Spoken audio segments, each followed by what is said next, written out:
Hi, Lillian. Thank you for being here. I appreciate your time. Hi, Lisa. Great to be here with you.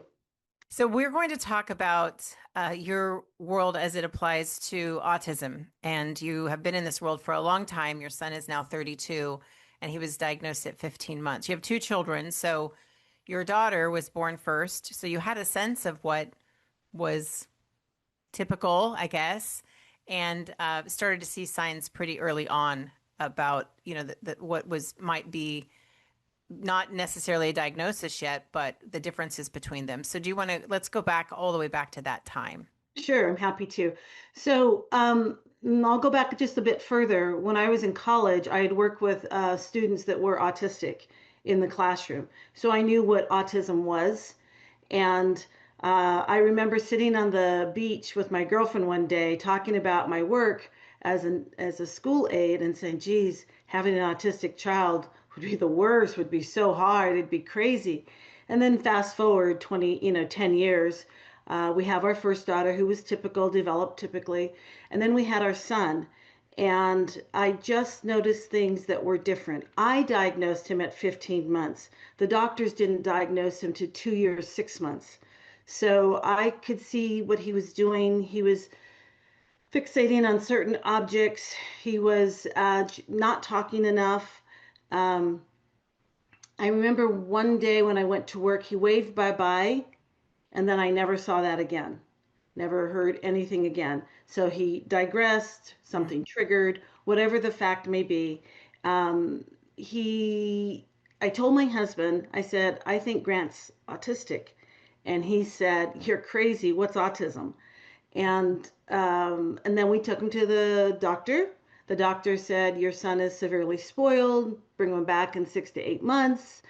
So we took him back. I knew what it was. I was positive, and I always tell parents to trust their instincts, Yeah. especially moms. They're probably right. So we took him back. Let me ask you this real quick. Let me Okay. interrupt you for just a moment because you Sure. said something very early on that I found interesting to the conversation as we move forward.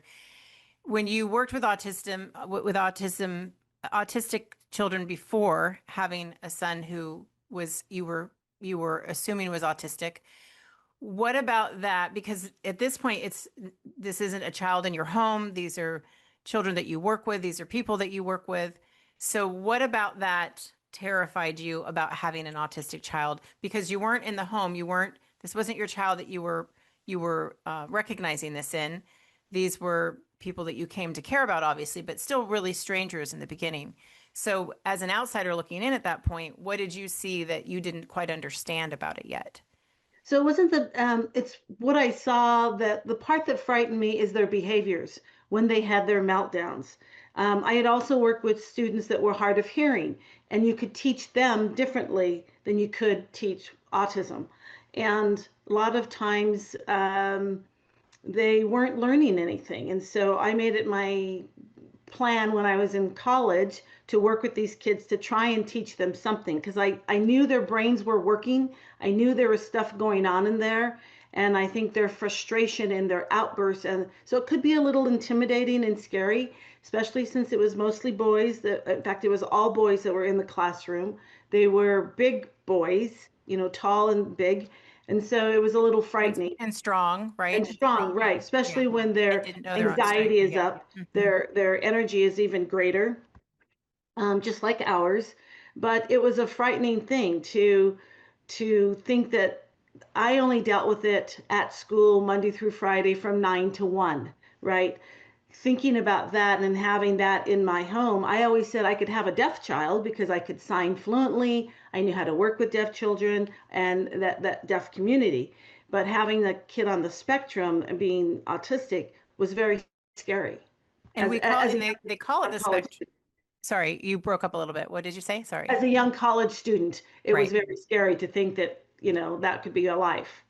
Well, and they call it a spectrum because there's all different range of, what that looks like, how that shows up in their everyday life. And so Right. when I have talked to different people who have children who have autism or work with children with autism, I think that not knowing where that lands, so every child will respond differently because, like you said, things are working inside their brain, but every single one of those children are going to be wired differently, just as we are, and are going to learn differently. So I'd imagine, just even trying to navigate that in a classroom setting, it's difficult to get to know each child and how they best can learn and navigate their part of the world.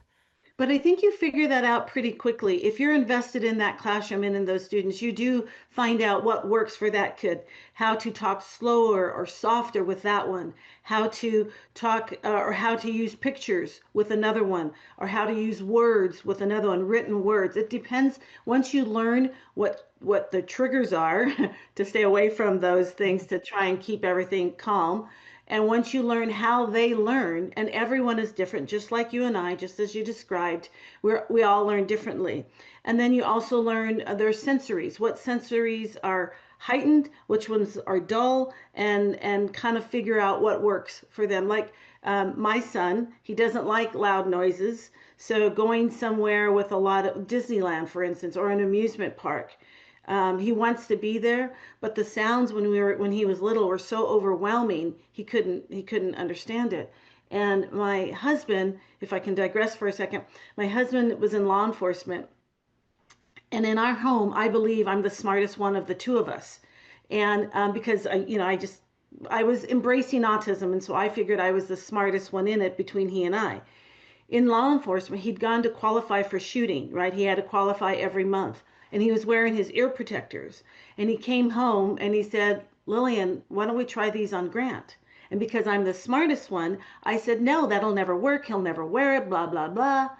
We put him on, and he could modulate himself. He took to it. So now we could go to the movies. Now we could go to amusement parks. Now we could go to restaurants. Now we could go so many more places. So I guess I'm not the smartest one in the house when I it comes to everything. I wondered where you were going with that because I thought that's a bold statement, but I get where you're going with that now. Let's take a break and we come back. Let's talk about your son, Grant, specifically. And those little wins, like you mentioned, well, really a big win because it opened up your world. And then the struggles along the way. We'll be back Oh, in just yes. a moment.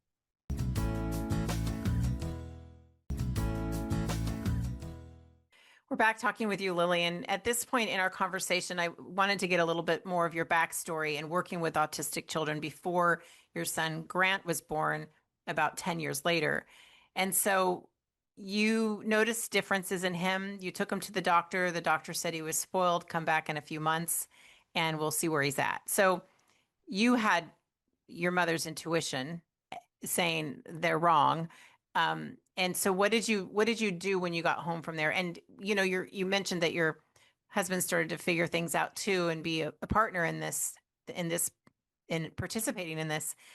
So what was his response to it? Because I know that at that point he wasn't convinced, but you know the truth and you're trying to figure that out for your son. So what was that like for you in your household? As people can relate that sometimes the partners, the husband and wife, aren't on the same page in your case. Well, I will say, in our case, Grant is very fortunate to have a father that embraced it right away. Many cultures, many men leave marriages and can't take it. And my husband is an athletic man, so I'm sure he thought his son was going to play sports and do well in that arena that we kind of picture ourselves in, and that didn't come close to happening. But he embraced Grant immediately. Whatever I'd say, let's try this, we're in. He was very supportive. So we got the diagnosis when we went back, and he said, your son is severely autistic. He'll probably be in a group home by the time he's 12 or 13. So So what happened in the difference between the appointment where they said he's just spoiled, come back in 6 to 8 months, and then you come back 6 to 8 months later. Obviously he's older, so the speaking part, these other things that you were noticing early on are now more obvious. But right. what was it about that appointment that suddenly now this doctor who shoved you away is believing what you're saying? So what he did is he lined up blocks. He did certain things that he knew would, if Grant was on the spectrum, would trigger him. And it did, because he wanted his blocks lined up a certain way. And when you moved them, that upset him. Or he did things that he knew a typical child could adjust to it or say, stop that or whatever. And Grant threw fits. So So the by trigger is then, a fit. The trigger is right, a fit. Okay. right, the meltdowns. Mhm. So that's when he said, your son is severely autistic. He'll probably be in a group home by 12 or 13. And here's a pamphlet, a one-page pamphlet about the Inland Regional Center. And I was so furious. I was so angry. I Hmm. was just beside myself that that's all this world-renowned neurologist would tell me, us. And this was 30 years ago, approximately. Yes. Mm. And so we walked out. I cried for about a little bit, definitely. Got home and said, all right, what am I going to do? Hmm. And so I got on we didn't have the internet at our home. My girlfriend was working at Cal State San Bernardino. She had computers. I went up there. I found the first conference. It happened to be in Hawaii, so that was good. Uh, and I said, all right, it's time to learn. I have to know what I don't know, and knowledge is power, Sure. and I have to get myself educated. So myself and my husband, we went to Hawaii, went to the first conference, got acclimated with what autism was to a deeper degree than I had ever known, and said, okay, there's different therapies out there. We're going to start these. And And did you because have support at home because you're going to Hawaii, you're going to this conference? What happens with your son? Who do you trust? How do you navigate that? Because I know that the friends who I've talked to and colleagues who've gone through this, it's very difficult to it is. find the right So person to take care of your child and you feel comfortable leaving. right. At that time, Grant was only 3. He was easier to take care of. My mother stepped in. She was never afraid of him, never worried about it. She didn't care how he behaved or how he acted.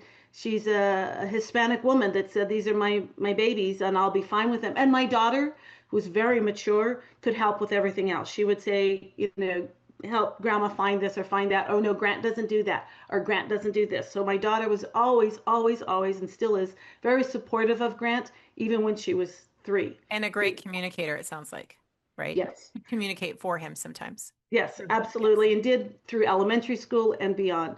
So we got educated, and because I worked in the world of broadcasting, of television and radio, I did my first documentary on the subject of parents that just get the diagnosis and what they go through, and then started to learn all the different therapies that were out there. And there were so many, not to what there is today, but I found them. I did interviews with people.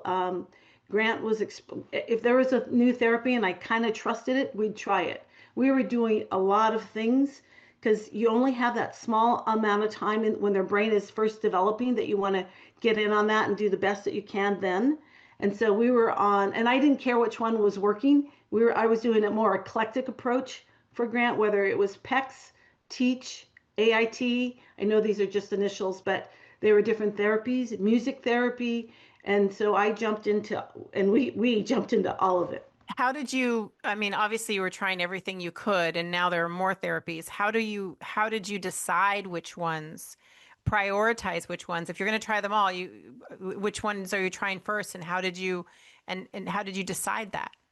So when I saw which therapies were kind of rising to the top, there was therapies for speaking, therapies for learning. So I worked with the school district to create a classroom that had PECs in there, had Teach in there, had AIT in there, had all these different things.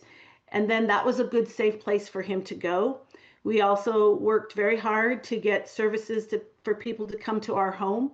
So he had early intervention, very early from the age of 3. And then kind of start ruling out, okay, um, we're doing this, and I could see which one of them were kind of working for Grant. Not all of them worked to the end, were the best ones, but I could see him make gains with different things. And then I start ruling out. Music therapy was more calming, so I know he just enjoyed participating in it. AIT was a form of listening, and so we'd drive down to Orange County because there was nothing in the Inland Empire, and we would do auditory integration training. And just to see if we were just trying different things. And I rule out, bring in. And diet was definitely one of them that I would try a diet. I didn't see much of a difference when we took out some of the food, so I brought them back in. It was a lot of trial and error, a lot of Yeah, and trial and error. I'd imagine a lot of good note keeping too, right? To try to keep track of what works and what doesn't, you know? I mean, now there are apps and things for that to help you Right. probably decipher and organize and prioritize. But back then, you're just, I have a friend who has a notebook and it's just full of stickies and, all the things. She knows exactly where everything is, and her system for implementing that. I have a lot of notebooks. At Mhm. 32, you have a lot. And then we were doing well, and Grant was getting better. You could see improvement. Potty training was enormous challenge, and we would do what they called social stories. We wrote books with pictures to explain the stories because I knew he could understand it. So we would read it. Same thing with getting haircuts. Haircuts were really difficult. We did a social story. We'd read it and read it and read it. Then we'd go get the haircut, read it right before we walk in to tell him this is what's going to happen. Then this is going to fall on you, and all that. And then it'll be over.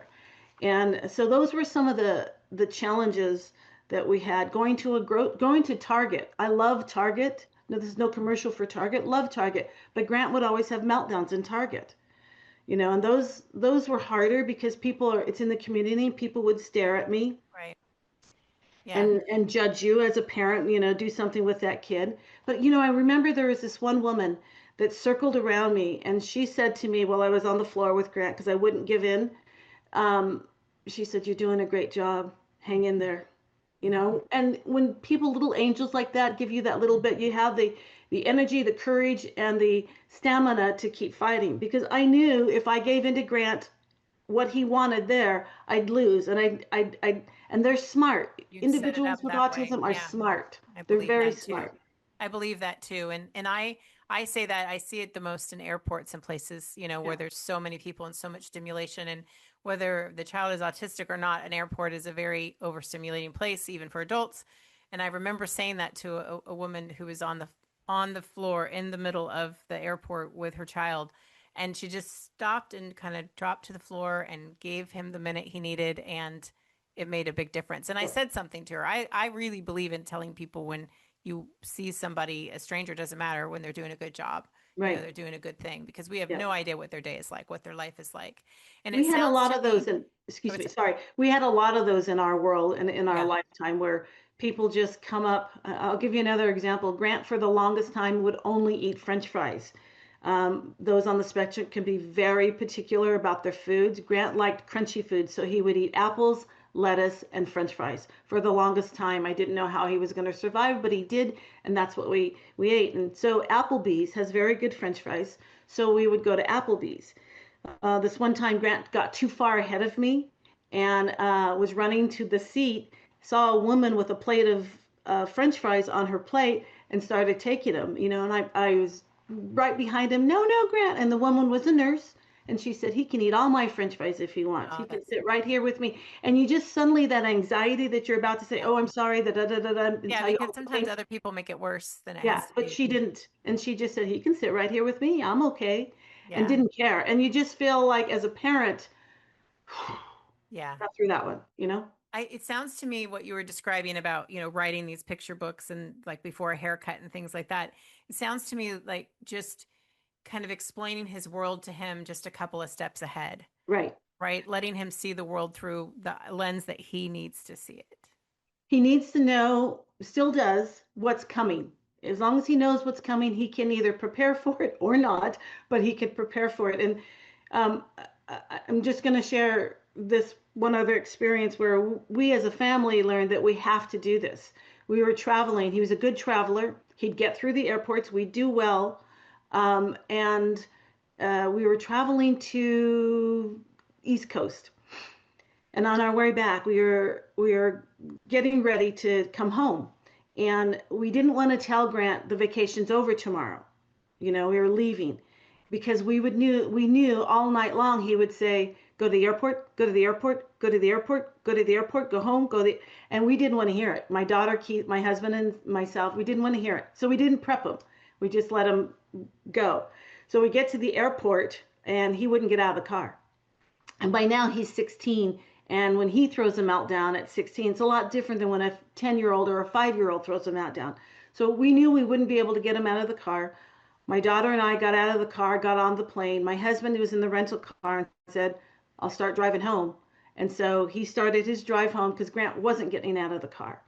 And so he got to Ohio, and then Grant said to Keith, Daddy, time to go home. And Keith said, yes, time to go home. So I was able to get them a flight out of Ohio. $1,000 later, got them both home, and we met them there when we got home. But it was a lesson, $1,000 lesson to say Yeah. we need to prep them. Yeah. He needs to know what's coming. Yeah. Yes. Let's take a break. We just have a couple minutes left. I want to finish up with you in just a moment. We'll be back.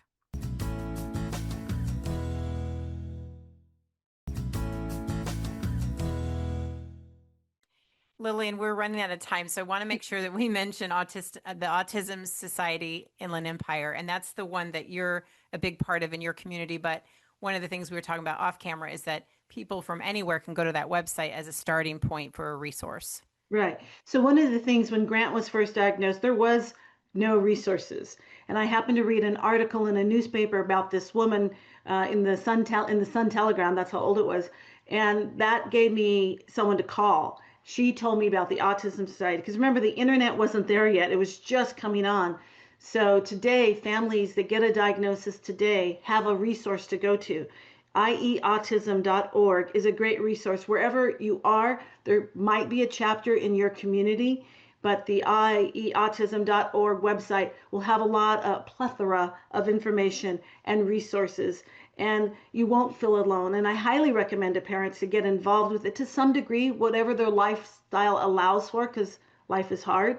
But there's going to be other parents that are like-minded. They're going to do things together where people aren't judging you. You'll feel free to go to some of the events because no one's pointing at you or looking at you. We all are in the same boat, right? And we all get it. So I highly recommend the Autism Society or there's other organizations for sure, but don't be afraid to look them up and follow their information.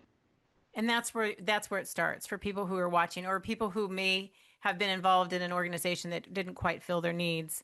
You can keep looking and keep looking. And that's the difference, I guess, between now and when you were going through it at the beginning 30 years ago. I mean, you're a seasoned veteran at this point. So if someone's listening to this, there is a place to start, no matter where you end up, if it's a different support organization, but it's a good place to start. It is. And I just want to say before our time runs out, Grant many individuals with autism have a special talent or gift. Some is piano, some is mathematics, some are maps. Grant's skill is art. He's a wonderful little artist, and he has been since he's 5, and that has just carried him through and allowed him to be a part of the community. So we're very proud, and we go to a lot of art shows. He's been featured in art shows, and he sells his artwork. So I'm really proud of that. Well, thank you so much for sharing your story. I appreciate your time and the energy you put into all things Grant and to this cause that's deep to your heart, close to your heart. Thank you. It's been my pleasure. Thank you.